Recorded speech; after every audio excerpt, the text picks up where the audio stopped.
welcome to the third episode of Relay Theology, the podcast. At the beginning of December 2016, I released a book that I co-authored with theologian Randal Rauser titled An Atheist and a Christian Walk into a Bar. It was a dialogue book on some arguments for and against theism, and as part of getting the word out for that book, the popular Christian blog Strange Notions offered to publish a mini dialogue on a new argument in order to kind of give people a bit of a taste of what the book was like. And we were, of course, happy to take them up on it. We chose to dialogue back and forth on the question of whether or not God would create perfect creatures instead of finite creatures. What is a perfect creature? Well, you'll find out in a moment. Anyways, Randall and I went back and forth, and we submitted the dialogue, and it was published as promised. But in the background, we kept going back and forth. The conversation touched on a lot of interesting terrain, and we thought it would actually be quite enjoyable to record it for listeners of the podcast. And so without further delay, here is that audio. The first half of which, again, was published in text form on the Strange Notions blog.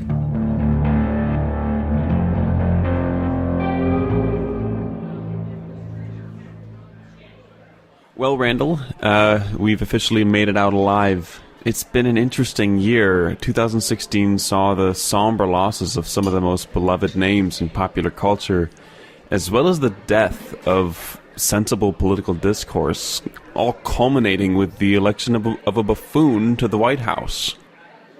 Well, yeah, I'm going to avoid comment on the buffoon, but at least we bucked the trend toward further polarization that is characterizing the public square by actually talking to each other.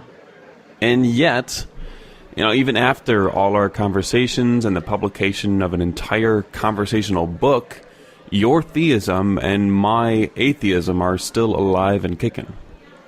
Yeah, that's right, but it shouldn't be that surprising. People don't usually change their perspective overnight, especially about such weighty matters as religion or politics. That's very true. Thankfully, we didn't approach this book with the sole purpose of changing each other's mind. We made a point to step out of the trenches of the theist-atheist battlefield for a chance to engage in some doxastic diplomacy. Nicely said. It's hard to believe that after a couple 100 pages, we were only getting started. So how about we pursue the conversation a bit further now? Any ideas?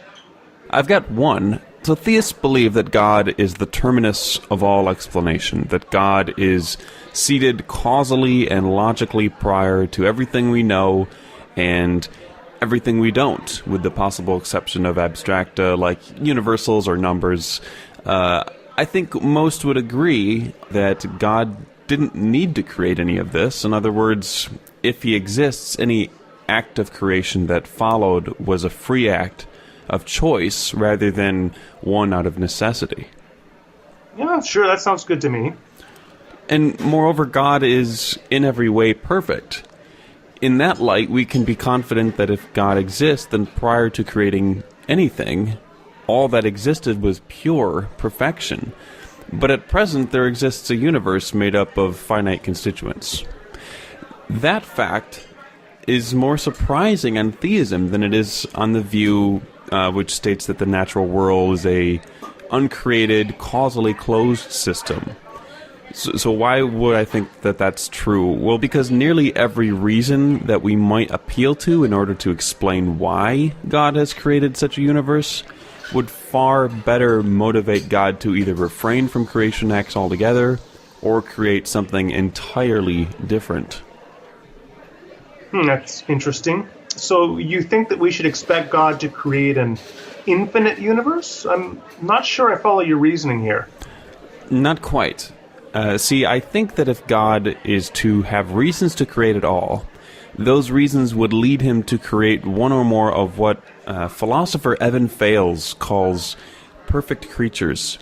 So a perfect creature is a person just like God in every way, but whereas God is uncreated, a perfect creature is created. A perfect creature is maximal in all his power, his knowledge, and most importantly, moral perfection. So your claim is that if God existed, he would create only perfect creatures. Since non-perfect creatures exist, like you and me, that counts as evidence against God. But why do you think God would be restricted to creating only these perfect creatures? I'm not clear on the reasoning here. It's not so much because non-perfect creatures exist, though that is also true. It's because finite things exist generally. So if God is to be taken as the quality standard of all things, moral and ontological, then creating perfect creatures is going to best scratch any creative itch that God might have, given that these creatures are infinite and perfect in every way, like their creator God, the ultimate standard. Okay, so you say, but if I can identify a possible divine itch which could not be scratched by creating perfect creatures, then that would constitute a defeater, an objection to your argument. So here's one. By creating imperfect creatures who grow into moral perfection, or what Christians call becoming sanctified, God actualizes particular goods not available by creatures that are perfect from the beginning. These goods include, for example, a sense of moral history, a sense of personal growth, of dynamic discovery, of learning to love and serve the Creator. There are a whole range of goods that God can actualize only by creating non-perfect creatures who have the capacity to grow. So what basis do you have to think that God wouldn't desire to actualize this range of goods? That's a great question, but let's focus on your first suggestion, which is God's it to create persons who can grow into moral perfection, and that this requires him to create imperfect creatures. First, I don't think it's possible for finite persons to grow into moral perfection, but let's assume that this is possible. I still think there's a problem, and to see the problem with this kind of general approach, let me ask you a simple question. What is it that's so good about moral growth? So what you're asking is what's so good about acquiring moral virtue? Well, that strikes me as a strange question. It's like asking what's the value of climbing a mountain when you can be dropped off at the top via a helicopter. There's intrinsic virtue in undertaking the journey up the mountain step by step. And there is intrinsic value in acquiring moral virtue over time. Why would you think otherwise? Well, my point is pretty simple here. What I'm saying is that reasons for valuing moral growth in imperfect creatures that already exist are not the same as reasons to create imperfect creatures in the first place. So, without imperfect creatures already existing, there is no reason to create them to be imperfect. Moreover, the introduction of imperfect creatures will also bring with them the failures of moral will and the various evils that result from those failures. Okay, so you just made 2 points. First, you said that the reasons for creating imperfect creatures would not be the same as valuing imperfect creatures that were already created. But I don't think this is correct. The same valuation could be operative in both cases. If God values courage, for example, that could lead him both to create beings who acquire courage and to value creatures that presently exist who have acquired courage. Now, on the second point, you're correct to observe that creating imperfect creatures who grow brings with it some degree of moral failure. That goes with the territory, but my response is, so what? You haven't shown that the degree of moral failure outweighs the value of having creatures with a moral history who acquire virtue over time. And that's what you need to show if you are to sustain an objection to God's existence based on the existence of imperfect creatures. Okay, so you've argued that God could value courage, and yet you've provided no good reason to think that God antecedently does value courage. All the reasons you have provided were extracted from the fact that courage and moral growth are very good things if we already exist as finite imperfect persons. Moreover, if things like courage and moral growth are such great things, then God, utterly lacking in both of these abilities, should be seen as a fault rather than a feature. I'm afraid that appealing merely to the possibility of reasons for creating such beings won't cut it against my inference to the best explanation. abductive arguments allow for these kinds of possibilities. At best, you'd be adding finite value to an already infinitely value state of affairs. And at worst, as already discussed, you'd be introducing a plenitude of evils that we see resulting from the choices of imperfect creatures. To me, with the choice of worlds before an infinite God, it isn't even close. This is a piece of evidence, then, against theism. Well, no surprise that I disagree with you here. And I'd like to make 3 points in rebuttal. First, you said I've given no reason to think God values virtues like courage. But unless and until you can defend a sweeping skepticism about our moral intuitions, I think we remain justified in thinking that God would value courage in his creatures, precisely because we value courage in creatures. Now, you also suggested that if a virtue like courage is valuable, then God ought to exemplify courage. But I think that's incorrect. God is by definition omniscient and omnipotent, and no being who is all-knowing and all-powerful can exhibit courage. Thus, God cannot exhibit courage. But finally, your argument rests on the claim that if God were to create, he would create perfect creatures. I provided a reason to reject that claim, namely, the goods that arise from creating imperfect creatures who grow into perfection. This very possibility is sufficient to undermine your claim that God would only create perfect creatures. So, you've made it abundantly clear that your moral intuitions point you toward courage and moral growth as being profoundly valuable things, such that they can serve as an excuse for God's exiting prior purity without creating these perfect creatures. Well, I prefer to say reason rather than excuse. Yeah, fair point. I've argued that your moral intuitions about courage and moral growth are not only perfectly consistent, but are actually far better explained by the fact that we finite creatures value these things intuitively because we already exist in the contexts that we do. So I don't think that these kind of anthropocentric theodicies that you've offered are capable of the weight that you've placed on them. Sorry to interject here, but I never endorsed anthropocentrism. I didn't claim that you endorsed anthropocentrism, though perhaps I was wrong to categorize your explanation of the value of courage, which, in my view, heavily is couched in the perspective of a human being living in the actual world as anthropocentric. Perhaps I'm wrong about that. Nevertheless, from within theistic assumptions, how do you hold that courage and moral growth are of such great value despite their not being modeled in the nature of the divine? Isn't he supposed to be the ultimate standard? I assume that you are not defending a view wherein at least some values enjoy a kind of aseity independent of God. In other words, I must ask again, on theism, what's so great about courage and moral growth? But on the other hand, a view which states that the natural world is uncreated and causally closed, if it brings about life at all, it would bring about life moderated and shaped by selective pressures. And so there's no plausible, or more accurately, no possible evolutionary story wherein perfect creatures could arise. This practical entailment of this godless view makes the absence of perfect creatures a certainty, and therefore a better explanation of these facts, mainly the finite creatures, than a view like theism that doesn't share this kind of entailment. Okay, so you ask what's so great about courage and moral growth if God himself does not undergo courage and moral growth. The question itself presupposes that for a personal quality to be of value, it must be exemplified in God, but this is mistaken. I take it to be of value, for example, that a cheetah can run with speed and grace, because when it does so, it is being that for which it was designed to be, that is, a cheetah. The cheetah's value is not dependent on the fact that God is the perfect model of running on the savannah.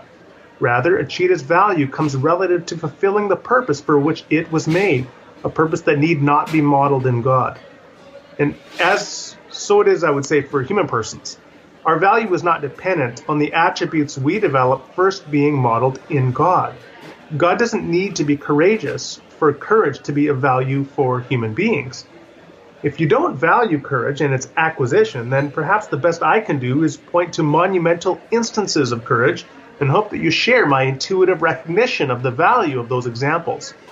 Like Dietrich Bonhoeffer, for example, returning to Germany to fight the Nazis and ultimately giving his life in a concentration camp. I believe God values beings that exercise courage in the way Bonhoeffer did. And that's a good reason to create creatures like that instead of merely the perfect creatures that you've described. So, with respect to your comments about courage specifically, I'm not sure they are of much help.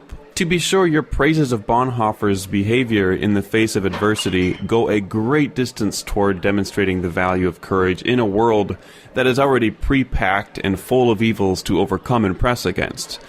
But I'm afraid that these insights have really done nothing to demonstrate the value of courage in a world where there exists no such evils to press against. And for that reason, I'm suggesting it is simply an error to pose that the value of courage, or of persons being courageous, could serve plausible motivation for God to create anything other than perfect creatures in a state of affairs in which nothing but God existed. To make use of a different cheetah illustration here, we would both raise a skeptical brow to any argument from a theologian suggesting God created the physical world because he very specifically valued spotted fur. How remarkably ad hoc, we would think. We'd be liable to raise the other brow if, when asked to justify this assumption, our good theologian rambled on about the instrumental value of these spots for the camouflage they offer in certain kind of physical environments in the physical world. So you suggest that being a courageous person is only of value if one has occasion to exercise their courage. I think you're wrong about that. Virtue is of value, and vice is of disvalue, irrespective of whether one has occasion to act on that virtue or vice. Imagine that Jones has a character disposition, such that if she were ever to see a small furry animal, she would torture that animal for fun. Now, this is the only significant defect in her character, but admittedly it is a doozy. Now, it could be that Jones never encounters a small furry animal throughout her life, and thus, neither Jones nor the rest of us is ever aware of her disposition to torture. By your reasoning, her disposition to torture would not constitute a defect of her moral character because she never had occasion to act on it. I disagree. I think this remains a defect of objective disvalue, whether she ever encounters a small furry animal or not. And so it is with courage and cowardice. It is objectively preferable to have the virtue of courage rather than the vice of cowardice, irrespective of whether you ever have occasion to exercise that courage. Interesting point. But I do want to make sure I am understanding you correctly. Are you saying that the character disposition of courage and the goodness of it within Jones is consistent with there never actually being a time or state of affairs in which that courageous disposition actually motivates an action in Jones? If, on your view, a courageous person brings value partly in virtue of their courage, irrespective, and here I'm quoting you, irrespective of whether one has occasion to act on that virtue, then I feel compelled to point out that, on your view, then, perfect creatures are perfectly capable of a courageous disposition that far exceeds that of any limited, finite, or imperfect creature. It seems, then, that your claim about the goodness of courage cannot plausibly explain why God created specifically finite creatures and the universe in which they reside, rather than bringing forth perfect creatures. And yet, on the other hand, we still have the view which states that the natural world is an uncreated, causally closed system, and we'd fully expect any existing creatures to exist as limited, finite, and imperfect creatures on that hypothesis. Okay, I think you're mistaken about the idea that a perfect creature could exemplify courage. Now, your definition of perfect creature includes the attribute of being omnipotent or all-powerful and omniscient or all-knowing. Well, any being that has absolute power could not possibly face risk or threat. And any creature that knows all true propositions and believes no false ones would know that he or she could not possibly face any risk or threat. But in order to exemplify courage, one must either be under potential threat or face potential risk. Or they must at least believe they are under threat or face potential risk, even if they don't. From this it follows that your perfect creatures cannot possibly exercise courage. If God values courage, and presumably he does, he has good reason to create beings like us, finite beings, who can exercise courage and experience moral growth, rather than merely create perfect creatures with no ability to exercise courage or experience moral growth. Yeah, so I think I agree with you on that point. Recall, though, that when I asked you what's so good about courage, you appealed to your moral intuitions. In response, I argued that your moral intuitions about courage are not only perfectly consistent with, but are also far better explained by the fact that we finite creatures intuitively value these things because we already exist and face the challenges that only we finite creatures could face. So let me try to explain. Things like courage are instrumentally good for the world context in which we finite creatures already exist. We develop in ourselves courage as a means to overcome evil in possible worlds where it exists, and strive toward deeper and more basic goods.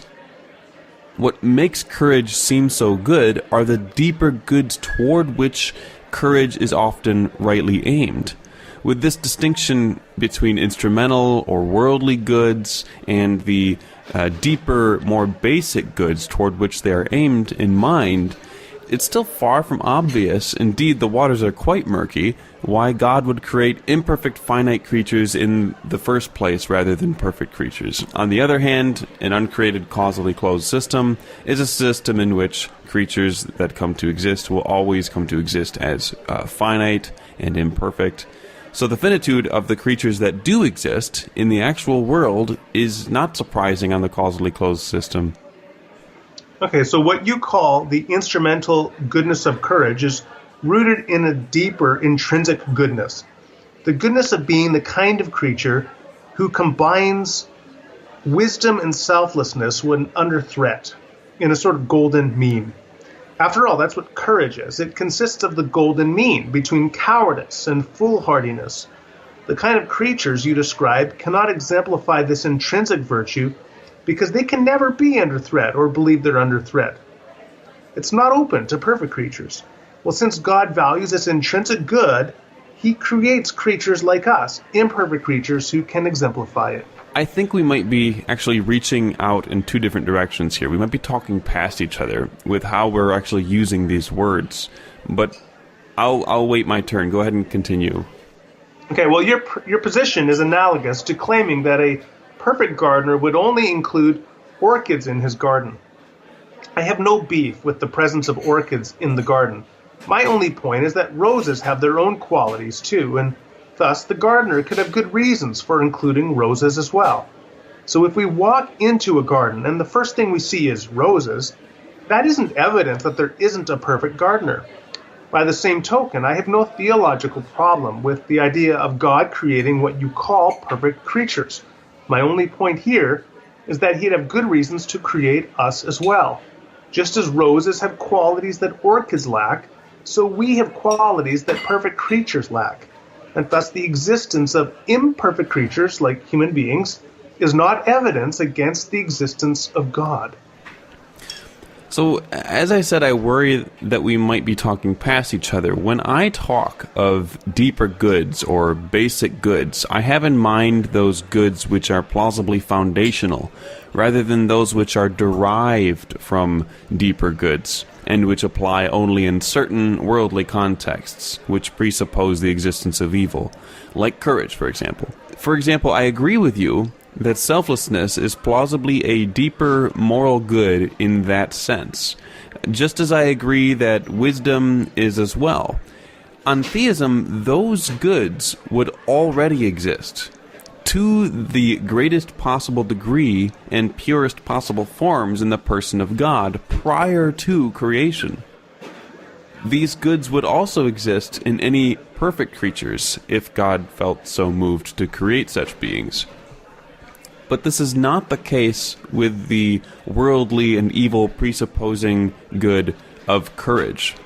My point is something similar to what philosopher J.L. Schellenberg has argued. If every worldly or derived good that permits or presupposes evil, for example, courage, is greatly exceeded by deeper, purer goods of the same general type existing prior to creation in God, then any world with goods that permit or presuppose evil is exceeded by a world modeling the relevant and corresponding deeper goods in the person of God, or perfect creatures.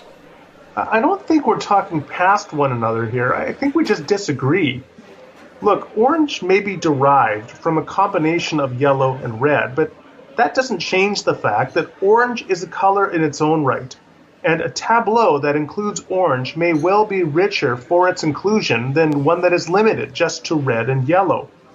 Likewise, courage may be derivative of knowledge and power plus finitude. But that doesn't change the fact that courage has value in its own right, and a tableau that includes courage in the moral sphere is richer than one that is limited to examples of unlimited power or omnipotence and unlimited knowledge or omniscience. So to sum up, I just deny the claim that a tableau without courage is obviously better than one with it. There is value with including orange brush strokes on the canvas, such as you and me. And thus God may have good reason to create a world with imperfect creatures who can exemplify courage as well as many other goods, such as altruism, for example. So I guess you're right. I mean, we just disagree at the end of the day. Unlike you, I think that the goodness of courage must ultimately reduce to more fundamental ethical facts, that if theism is true, are best exemplified in the nature of God prior to creation. And so that empties the motivation here to create the derivative facts. It seems clear to me that on theism, any new value that things like courage bring to the table as mere tokens of an already existing deeper type of good is relatively small, and because of this, it's not clear to me that a perfectly good God would be likely to create them, especially given that they presuppose the intense evils that occur. And at the end of the day, I think the uncreated and causally closed universe hypothesis offers a superior explanation for the fact that the creatures that do exist in our world are finite creatures, limited in precisely the ways in which God is infinite: power, knowledge, and goodness. Okay, fair enough. But I say orange may be derivative of yellow and red, but it's still different, and it has value in its own right. And roses are different than orchids, but a garden with roses, I think, is a nicer garden than one without them. Courage may likewise be derivative of power and knowledge, sans perfection, but it has likewise intrinsic value all its own. A moral history has value all its own. And thus, God could have excellent reasons to create creatures that can exemplify courage. Anyway, that's how I see it. Why don't we just order another round of drinks? All right. Sounds good to me.